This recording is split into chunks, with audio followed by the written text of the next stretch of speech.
السلام عليكم ورحمة الله وبركاته. أعزائي المشاهدين، مرحبا بكم في هذا الفيديو الجديد.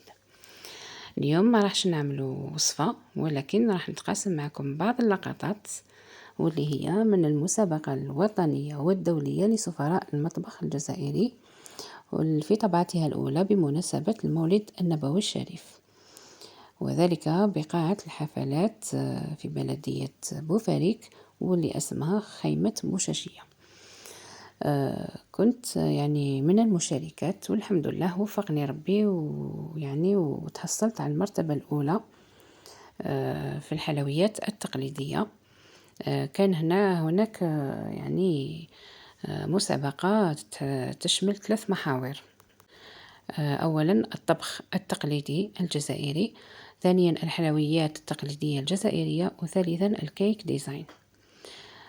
طبعا كانوا كاينين بزاف يعني أعمال تقليدية أخرى، ولكن بازاو على هاد 3 يعني هذو هما اللي طاو فيهم الجوائز. وكنت أنا تحصلت على المرتبة الأولى كما قلت لكم، وكاينة سيدة عائشة من بوسعادة تحصلت على المرتبة الأولى في الطبخ، وأيضا كاين 2 سيدات تحصلوا على المرتبة الأولى والثانية في الكيك ديزاين. طبعا والحلويات أيضا كاين المرتبة الأولى والثانية والثالثة. هنا راني متوجهة، دخلت البلدية بوفاريك، خرجت من ولاية المدية، توجهت لولاية البليدة، بالضبط بلدية بوفاريك كما راكم تلاحظوا سونتر فيل. يعني خرجت من الدار على 8 9 غير 4 كنت في لاصال. يعني الحمد لله ما كاش كومبرمون. السبت يعني الطريق شويه فارغه، ولوطوغوت يعني لحقنا بالخف الحمد لله. لحقت وصلت الدوزه نتاعي، وراح نبدا نصور لكم ديريكتومون الباب تاع الصاله. هاوليكم كما راكم تلاحظوا، وقباله نبدا نصور لكم بعض الطاولات اللي اشتركوا فيهم المشتركات. ما صورتش كامل لانه بعض المشتركات جاو شويه روطار، وبالخف يعني ينظموا الطاوله تاعهم، وبدا يعني نداو الحكام يفوتوا ويقيموا الاعمال نتاعنا. هاي لكم بعض الطاولات كما قلت لكم. يعني الحلويات كانوا كامل ما شاء الله، يعني يعطيهم الصحة البنات. حلويات متحوفة متقونة بالطبع، يعني ما شاء الله. كل طاولة يعني كل سيدة أبدعت في حلوياتها في تنظيمها، يعني كيفاش طالت يعني الطاولة نتاعها، سواء الطبخ أو الحلويات. يعني نقول لهم كامل ما شاء الله عليكم ويعطيكم الصحة، ومزيدا من التألق والنجاح.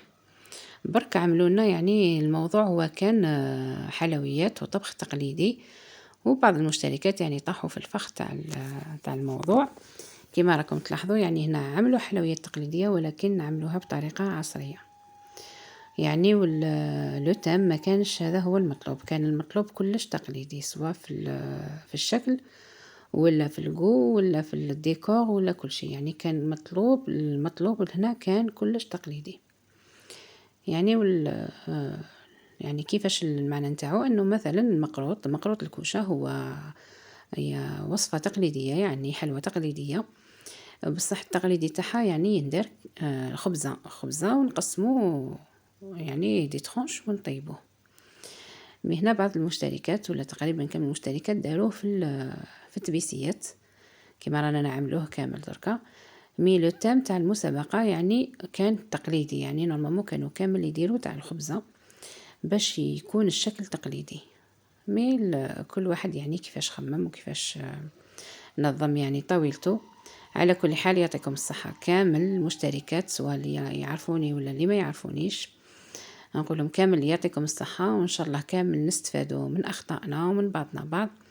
يعني واللي نجحوا مبروك عليهم، واللي ما نجحوش أيضا مبروك عليهم. يعني المشاركة نجحوا، ربحوا المشاركة، ربحوا يعني آراء تاع لي شاف، ربحوا يعني شوفوا يعني زيادة فيهم.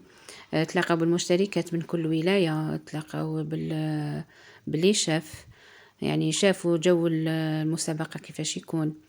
يعني ويتعلموا ان شاء الله من الاخطاء. يعني لا بروشين فوا يوليو يشوفوا يطبقوا العنوان تاع المسابقة سوا. يعني احنا تقريبا كامل طحنا في المام بياج. انا ايضا كنت عملت التشارك المسكر درته مدور ودرت فيه وقفت فيه حبيبة تاع الدراجي. نحوها لي كامل، قالوا لي ما يكزيستيش هذا في التقليدي. يعني هنا راني نحط لكم الصور تاع بعض الطاولات.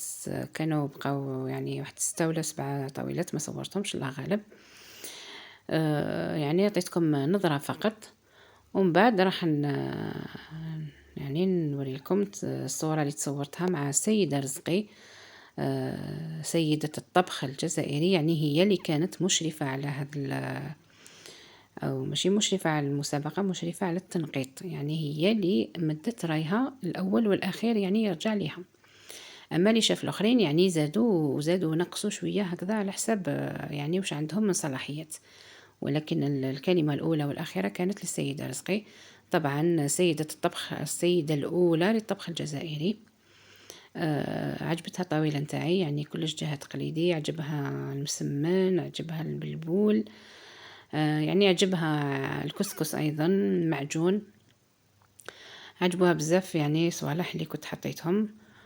وهاي لكم الطاولة نتاعي، يعني الحمد لله كانت بيان اورغانيزي وكانت 100% تقليدية.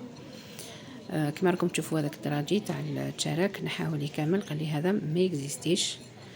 وايضا كما راكم تلاحظوا رشته درتها بالدجاج بيض، ما حبيتش نحمرو ودرت غير باللفت برك لانه هذا هو التقليدي تاع الرشته.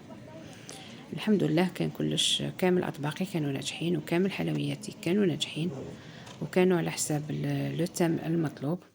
وهاي لكم الصورة اللي كانت مع السيدة رزقي، وايضا بعض الصور تاع الحكام اللي كانوا يقيموا لي في طاولتي.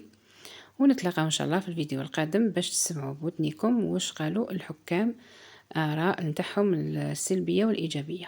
نتلاقاو في الفيديو الآخر إن شاء الله. مع السلامة.